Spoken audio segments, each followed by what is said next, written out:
This is for them.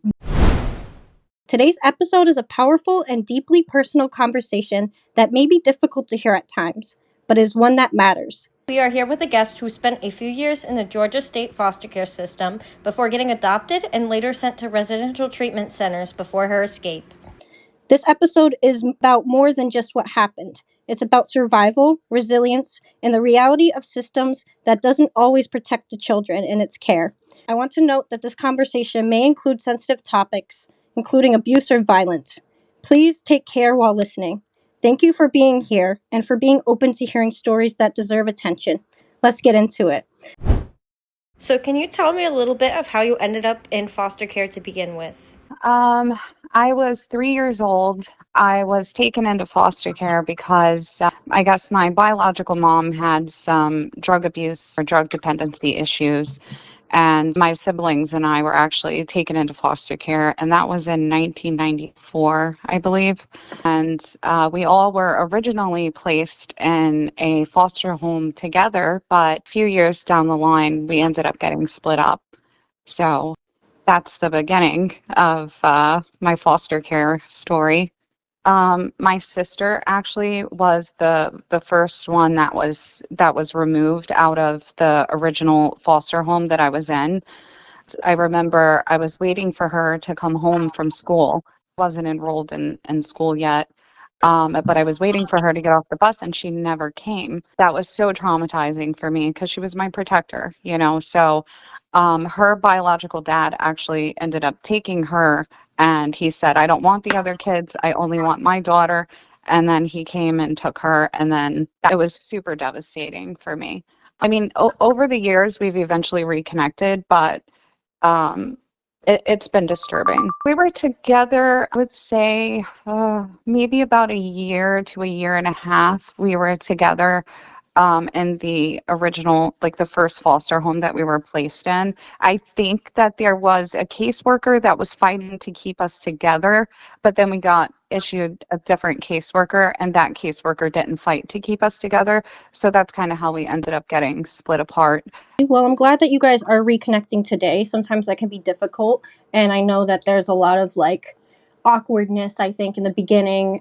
From my experience, at least, it's definitely harder to reconnect. It's like this is my family, but it doesn't feel like we're connected. It's like a little bit of awkwardness or different belief systems and things like that. So it's always kind of difficult. I was wondering, what was your first impression of group homes that you were placed in? I didn't initially, like when I got put into foster care, they didn't really shuffle me around because I was so young. I didn't get shuffled around from group homes immediately. I actually ended up getting adopted pretty quickly. It wasn't until after I was adopted that I ended up in residential facilities and group homes and being shuffled around, which is actually kind of strange because you don't really hear that. That's typically what you hear with a foster child, a child who hasn't been adopted, who hasn't found a family that wants them yet. My early years were more so very short-term foster parents. These were just people looking to possibly adopt me. It was weird. It was strange. You know, I had different people saying they wanted to, take me. Some people didn't want me. I felt like an item. I didn't feel like a child. I didn't feel human. It felt really weird. In my opinion, I consider adoption human trafficking. And the reason why is, by definition, trafficking is the sale of somebody for the exchange of money. And you think about adoption, it's you're giving a child and you're giving these people money too to take in these children. It's the sale and exchange of children that's trafficking. But my biggest question too with the whole system is, what has been put into place to verify and make sure that a child who has been adopted, because people hear the word adoption and they automatically assume, oh, that's wonderful, someone wanted this child, this child's been saved, this child's been rescued. That's 9 times out of 10, that's not the case, right? So once a child is adopted, there's no caseworker to come and check on the child anymore. There's nothing implemented after an adoption takes place to verify and make sure that that child is actually safe and that child was actually Mm-hmm. adopted by people who care. And I am the perfect example of that. Is I was adopted for profit. I say for profit because, again, like you just mentioned, the human trafficking aspect of it, or the purchase of a person or a child, if you will, throughout the foster care system. I mean, when you look at it as a whole, it truly is part of and one of the main components of, unfortunately, child sex trafficking in the United States and also outside of the U.S. as well. So, that's something that I think is important to look at. And I think laws need to change with that, is that, a child that's adopted, that shouldn't mean the end of being checked on and made sure that that child is okay and that child is safe. Yes. As you speak, you remind me so much of this one girl I knew in group homes, right? And she was adopted when she was younger, and then her adoptive parents didn't want her anymore and kicked her out, and the system then put her in group homes from there. And then when she was put in group homes, she got more angry. She's exposed to all the situations that are traumatic, right? And Right. she would then be shuffled facility to facility, but she would run away a lot. And she ended up in a lot of situations where she was like pimped out and stuff. So it's Right. like, it's really sad. Like, you're completely correct. And it almost feels like sometimes they have an agenda, and because when I hear stories, a lot of them, they correlate, I guess. Understanding of the institutions and what I've come to understand since I've done my research as an adult now, and how these people have, made a profit off of me and gained off of what was done to me. And not just me, looking at it as a whole system as well, and other children too. My understanding of it is, as long as they keep these facilities at full capacity or at a federal capacity where they will receive federal funding, okay, Mm-hmm. um, that's basically what happened with me, is that the adoptive parents win because they don't have to raise me, deal with me, see me. They don't have to communicate with me. They can just drop me off at this state-run, state-owned institution, leave me there, never show up for visitation, never bring me any clothes, even though by law, the adoptive parent, now this Mm-hmm. only applies to the adopted children, not the foster children who have caseworkers, okay? They were actually pretty safe, believe it or not, because they had People checking in. they had caseworkers that, again, by law, had to show up and check in on their caseloads. I Yes. didn't have that. There Oh. was never a visitation. I was the only girl left behind on the unit every single time. But it didn't make me bitter. It didn't make me, I wasn't angry at the other girls. I wasn't jealous. I didn't have that in me. I just had that, I have to get out of here. I have to make it out of here, right? But understanding it as a whole is that the adopted parents got paid through incentives through ASFA that was passed under the Clinton administration back in either 97 or 98, I believe. I was adopted in 1998. I was 7 years old when I was adopted. Right after or right before that law was implemented, I was adopted and then thrown into institutions and left there and just completely abandoned. So the parents received incentives, which included monthly Oh my checks, God. also received Social Security disability checks, right? Because I'm Mhm. institutionalized now. They have paperwork saying, she's, crazy or whatever. Let me apply for Social Security Mm. disability. That's another check coming in. They were also receiving a child that's adopted through the foster care system. When you go to file your taxes, you can actually claim that child as a double deduction. So that It's a adopted lot of child from money. foster Mm. care is not just it's a double tax write-off, if you Right. will. That's a lot So of money to not be properly caring for you. And I feel like exactly. with adoptive parents, it's like the things they let slide with these adoptive parents, they would never let a biological parent slide with that. Like, CPS would take a child out of their home for the way that adoptive parents treat their children. Wait, you talked a little bit about mental health. You talk a lot about the medical abuse in foster care, and I wonder if you had some experience with that and if you wanted to talk a little bit about it.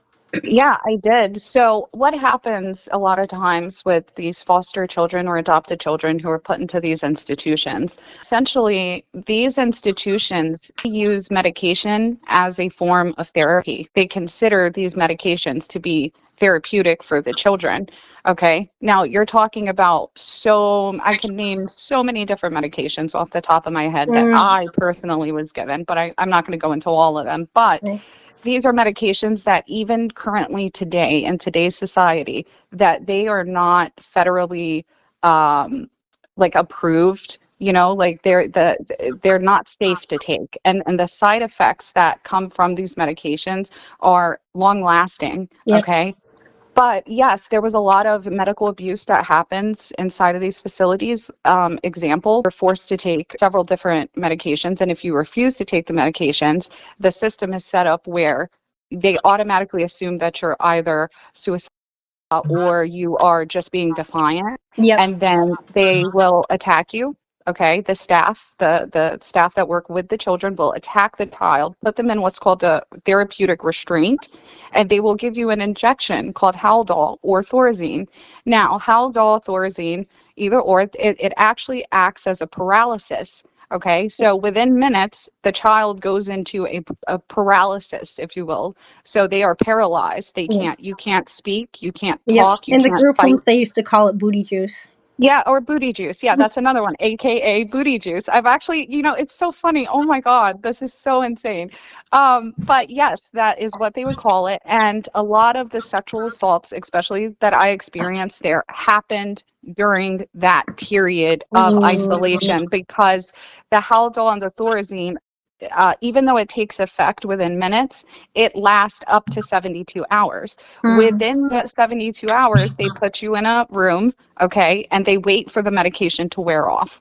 While you're inside of that room for the next 3 days, staff members come in to quote unquote check on you. Okay. So during that time that the staff members are checking on you, things are happening in those rooms. I'm not going to say every single time and every single staff member, but I will say from my experience that that's when the sexual assaults Any took staff place is with me. enough. Having one staff Yeah. in there that's touching kids is enough, or hitting kids, or any abuse. It shouldn't be Right. happening in these facilities. These facilities Mhm. are built to protect children, but they're doing the opposite. I'm going to be honest with you though. I don't, in my personal opinion, and just going through the amount of long-term and prolonged abuse that I've been through for so many years, these facilities need to be shut down. There should never, ever be a long-term lockdown residential treatment facility for a child that looks like a prison. They Mm-hmm. literally have guards. They have barbed wired fencing around these institutions. They are built just like prisons, Mm. and these children are kept behind those walls. You're not a people, the everyday public can't just walk in and walk out. These places are guarded heavily, so s- they need to be shut down, period. I don't know if you've ever seen the documentary The Program on Netflix. So the program's a documentary about troubled teen facilities, right? And Mhm. institutions, right? Mhm. And they would mimic the same thing. That when I watched the documentary, basically I felt like it was exactly what's going on in foster care facilities. There was it was so controlled. There were so many unnecessary rules built to fail you. And if you don't play the game, okay, you got to play it right. And that's where I Mhm. had to learn some hard lessons, is that I didn't want to play their game. Yeah. And I did. I bucked the system and I fought back. And, Yep. I'm not taking those medications. I don't feel good when I take them. You're not going to force me to take them. Well, you're going to learn a hard lesson if you're going to buck the system. I had to play along in Yep. order to Survive. be able to escape. Yeah, and they You. log everything. There's charts. Now, this is another thing that a lot of people fail to realize. Every child that goes in and out of any of these facilities, whether they're private facilities, state-run facilities, whatever type of facility, every single thing is documented and charted. Mm-hmm. Okay. Yes. So all of my neglect, all of my abuse, every bit of it was charted and documented from every single facility that I was in. And then it was never addressed. Right. And the Yeah. reason, I've come to understand and believe the reason is because the state of Georgia knew that I was neglected. They knew that I was abandoned. They knew that I was legally adopted. They knew that I needed the bare essentials like underwear, shoes. It was so bad that staff members were purchasing out of their own salaries. They were bringing me clothes and underwear Oh. and outside food. The state of Georgia would be liable or be libelous for harboring an abandoned child and not reporting it. Let me tell you something. That state would owe me and any other child that went through anything similar to me in that state. They would owe us and owe us big. And that's the reason that the state refuses to release my records. Okay. I've tried. I've gone to the state of Georgia. I've petitioned the courts. I've tried. They will not release my records, and there's reason behind it. There's a lot of reason behind it. But it will reflect my records and the charts and the logs that the staff had to physically write down day to day, right? Because you know how it is. The kids get their phone calls, right? And the staff member charts down if the phone call went through, how long the phone call lasted, blah, blah, blah, blah, blah, right? I have documented over 10 years of no phone calls, no visitation, no mail, nothing at all. Nothing. Just me there in the facility. Every visitation, I just sit in the, in the room and watch TV or whatever. You know, I chit chat with some of the staff while all the other kids are doing their visitations, wait for them to come back and we all hang out again, play cards, whatever. Right. So, that's part and parcel to why I can't get the justice that I deserve and other children that went through things similar to me. I'm still in communication with some of the other kids that I was, in these places with. I was able to track down in my adult years. And one of the girls, her mom, actually, I love this girl. Her mom wanted to adopt me because she saw me for months. And I would peek, like I would stand in the doorway and I would, they have the little skinny slits in the door of a window. It's like a little tiny skinny windows, but I'd pop my head out by the door and just peek to see who parents came or whatever. And she would see me and she asked, like, why is that girl always, in there? How come she's not allowed to come out here? So she asked the staff members, like, can she come and have visitation with me? Like, this is like the sixth, seventh month I've been here and that girl's always in there. Mhm. So, but they wouldn't allow it. It's not allowed. If, Mhm. you're not her parent, you're not her guardian, she's not allowed to mix and No. mingle with other visitations. So, but, yeah, unfortunately, my adoptive parents, they refused to give up custody of me. And obviously because they were getting paid, the Oh. state's giving them all these incentives, all these tax write-offs. They Mhm. were able to go and buy a new house right after adopting me, Yeah. which was insane. Look at where we are. Like, we Mhm. made it through the crap we made it through to be able to do this today, right? This is for all of those kids that are stuck behind those walls in those Mhm. facilities, that are left behind, that think they're forgotten about. This is for them. And that's like the whole point, because I feel like foster youth are a very invisible minority. People don't recognize like us as a minoritized group. Most people, you ask them what foster care is, like they have no idea like Yeah. what foster care or what group homes or residential facilities are, and they have no idea like what the reality of it is.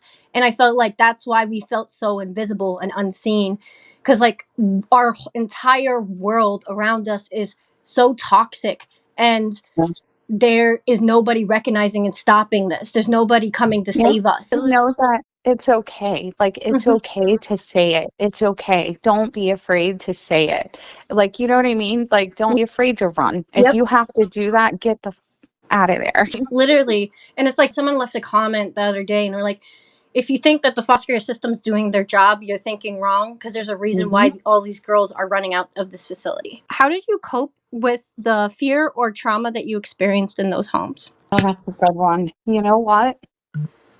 To be honest with you, I think I just kind of disassociated from what was happening to me and what happened to me. I knew even when all of the stuff was going on around me and I was planning my escapes and I knew that I had to get out of there, that motivated me to not even really think about the bad that was happening to me. Like, I believed in something so much greater and I believed that I could do so much more than where I was at.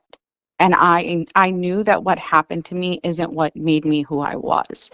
So as far as coping, I think I just kind of, I don't want to say I've never worked through it, I just kind of suppressed it and I just pushed forward, and I set goals for myself. I wanted to go to school. I wanted a family. I wanted to create a safe place to land. I think that's how I coped, is just focusing on where I needed to get to, and I think that's how I coped. Because when you're in these facilities, you're like in a state of zoochosis. You're doing the same things every day, seeing the same people, things like that. So when you can set goals and see the world outside and how much it has to offer, like that's I Yeah. think what kept me alive. Yeah, that's true. That's what kept me alive, definitely, is setting those goals for myself, staying focused on where I needed to get to instead of where I was at, and just making sure that I reassured myself that I wasn't what happened to me. I was blooming. I was still in the process of blooming, and I knew that, and I stood grounded, and you know, um I kept all my personal stuff quiet, and I kind of moved in silence and just pushed forward through everything.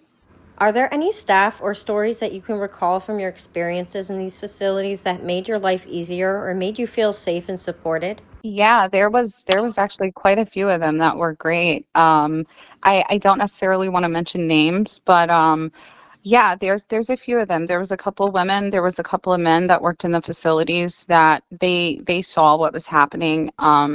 They even went to the extent of trying to reach out to my family off hours on their own time, just to try to get an understanding of what the goal was and why they had abandoned me and left me here, and like what's going on with this girl, like, so there were staff members that, like I said, they bought me clothes, they saw what was going on, they had my back.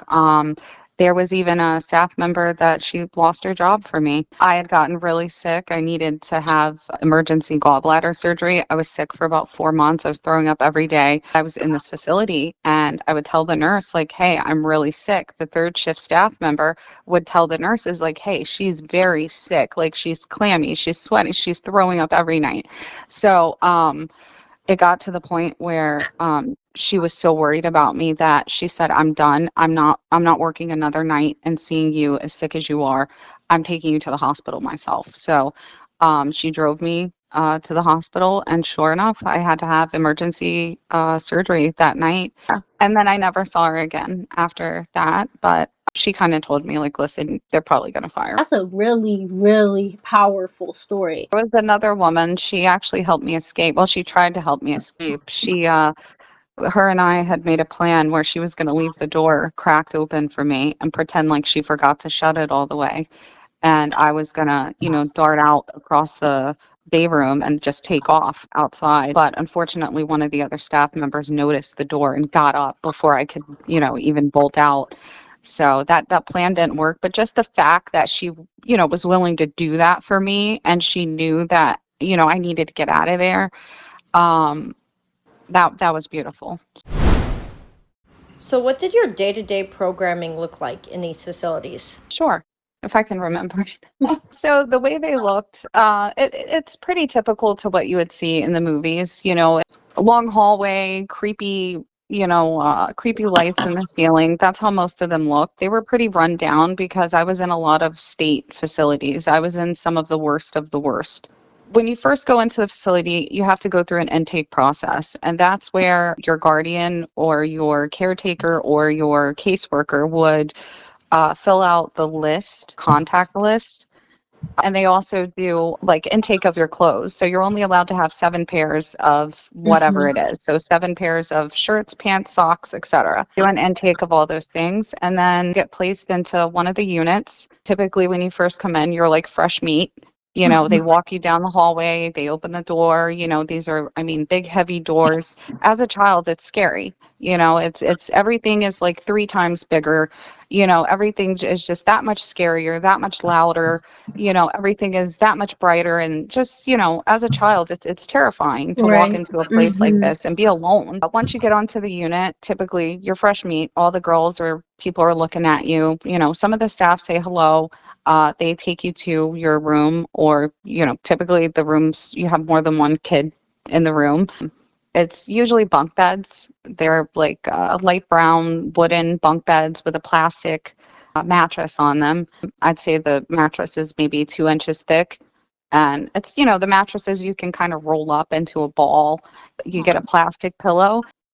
They put you in a gown. They give you the socks at first. Everyone goes on what's called observation level for, I believe it's 72 hours. They put you on observation where you have to sit um, as close to a staff member or within arm's reach of a staff member for the first 72 hours because, again, they're making sure that you're not suicidal or, you don't have any serious mental health eye on you for the first 72 hours. And then you meet the group of kids, everyone introduces themselves. Typically, it depends on what time of day that you go through intake. Typically, they'll give you some food.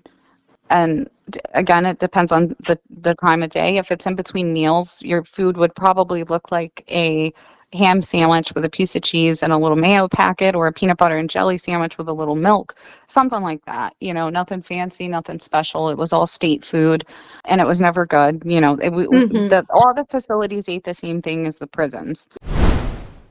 Can you talk about a time that you felt a glimmer of hope even when things were tough?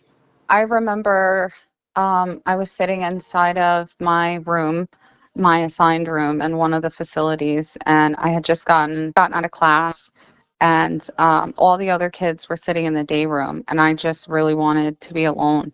I went and I stood by the window and I looked out of the window from my room. Now, mind you, the windows aren't like a typical window. They have the bars on them. They're like double, triple, quadruple pane. They're bulletproof. You can't get these windows out. You couldn't get out of these windows even if you tried. But I stood by the window and I looked outside and I just said to myself, "You got this. You're going to get through this." And there was a butterfly now this is why butterflies, I love butterflies, by the way, but this is why they're so special to me. I'm going to cry. There was a butterfly that flew past the window, and it Oh. was super hot. There was no plants around so I'm like, why and how would this butterfly just come out of nowhere? You Oh. know, and there was no reason for a butterfly to be over there. There's no flowers. There's nothing for it to eat. It's super hot. And so, yeah, that was my little butterfly of hope. How did education look like when you're in foster care? It was institutionalized schooling. So the school was inside of the institution. There were teachers that were employed through the state, and they would come in every day, Monday through Friday, and they would teach us. And the teachers, it was silly, to be honest with you. It wasn't real. I say it wasn't real education because it was mainly just them playing videos and us watching the videos and then just filling out like a little form afterwards about what the video was about. And we didn't switch classes. It wasn't like a typical or normal school experience. We all sat in one classroom for about 4 or 5 hours out of the day. We got an hour lunch break and we went to the cafeteria to eat our lunch. Yeah, it was hard. It wasn't normal. We weren't really taught like how you would see kids that are taught in school today. We didn't switch classes and have a math teacher, social studies teacher, an English teacher. You had one teacher that just kind of handed out pamphlets for each different class. So like my situation was pretty unique, and what kind of separates mine from other stories is that I was used mainly as a guinea pig in these facilities. So my medications were changed a lot, and I had a lot of different health issues and things that happened to me in these facilities, along other kids did as well. We were actually all being experimented on at the same time with medications. So I watched kids come in completely normal. Yeah, some of them had attitude problems. Some of them had, a little chip on their shoulder, whatever. Some of them, were depressed and sad, and some of them had some emotional issues that, they definitely needed to work through, right? But for the most part, they were coherent. They knew right from wrong. They could have hold a good conversation with someone, right? I Yeah. watched them come in normal, stay in these facilities for 6 months, get pounded on every day with the medications. And mind you, when you're being given these medications, you also have to do blood work as well. Mm. So we were getting woken up at 4 o'clock in the morning. We were getting drugged down to the lab, to the blood lab, and all of the phlebotomists were all trainees. Okay. So we were getting poked by trainees. Okay. Mhm. And we all had bruises. Every last one of us came out of there with bruises. I had bruises up and down my arm so Wow. bad I couldn't fold my arm. It Mhm. was so bad. I Mhm. mean, it was horrible. It Mhm. was terrifying. And I don't know if I can name any of the places, but one of the places is actually quite historical down in Georgia. And they're still in business today, and I just Wow. don't understand how. You're awakening me because I think about my experience and what you're describing. I think I just don't look at it like that. When I was living through it, it felt not normal. Like obviously it didn't feel normal, but I didn't give it a thought like that until like I left I'll the tell you why. system. I'll tell And you why. Because your body was in fight or flight. That's why. When your body, you separate, your body does that to you to protect you. And I had to understand that too. I had to like, why can't like sometimes I can break down crying thinking about the things that I've gone through. And that's the PTSD that comes out. My husband will tell you, I wake up in the morning and my PTSD is insane. mm, Like it's terrifying, right? mhm, Like it's and I do everything I can to try and control it, but there's also times where it's like, how the heck did I get through that? mhm. And like, how am I like kind of okay? You mentioned kids coming in with like little attitude problems or things like that, but I feel like that's any child, and I feel like Mhm. especially when you're putting them through this trauma, like Mhm. it's going to make them angry. It's going to make them Exactly. feel this way, like because they're usually ending up in these facilities because they already were wronged one point in their Mhm. life. But that doesn't mean just because the child comes in, they got a little attitude, they're pissed off, whatever, right? You would be too. Hmm. That doesn't mean that you need to sit here and give this child all these different medications. You don't need to slap all these different Yep. diagnoses on them, just so that now that gives you permission to medicate them because now you've diagnosed them with something. Now I can start experimenting all these different variety of medications on this child. Can you remind me again what year you were in facilities? So my very, very first time ever being in a facility, it was, I believe, 1995. It's crazy to think So, about. It's been almost 30 years and nothing has mhm. changed. Yeah. Yeah, but my very last facility that I escaped from, successfully escaped from, was in 2008. I left, I actually, I was 17, so I was still a minor. And I was technically on the run now from Georgia. So I actually I went and took a legal alias and I got low for a few years. And then eventually I said, you know what? I'm sick of this. I'm going to reach out to Georgia. I'm going to find out who my probation officer was at the time. And so I called her and I said, hey, listen, I'm 19 now. Okay. You're not going to catch me. You're not going to find me. I've been ghost for a minute. I want to know if I'm good. Hmm. Like, am I okay? Can I use I'm trying to go to school. I want to get my life together. I'm tired of laying low. I'm tired of this bullshit, right? I want to Hmm. get my driver's license. I want to get my life in order. I want to be a normal person. Am I good? Can I go get my driver's license and go to school and do the right thing? What type of programs do you wish existed that could have better prepared you for adulthood? Shoot, I'll throw it out there. Children growing up in foster care, group homes, growing up out of the system, right? When it comes to building credit, we live in a world today where building credit and having credit is imminent in today's society, right? So Right. when you go to try and sign a lease for an apartment, what do they want? They want a background check, they want a credit check, right? Hmm. So when you're a foster child coming into the adult world, right, and you have no one backing you, right? Hmm.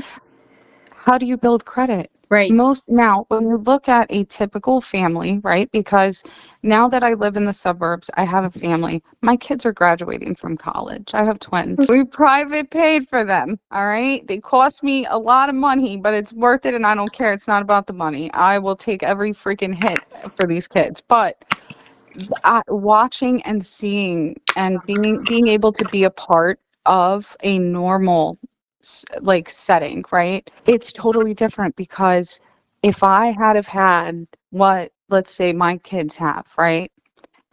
And it just that alone, being able to have the credit and being able to cosign on certain things for them so that they can now start building their credit, right?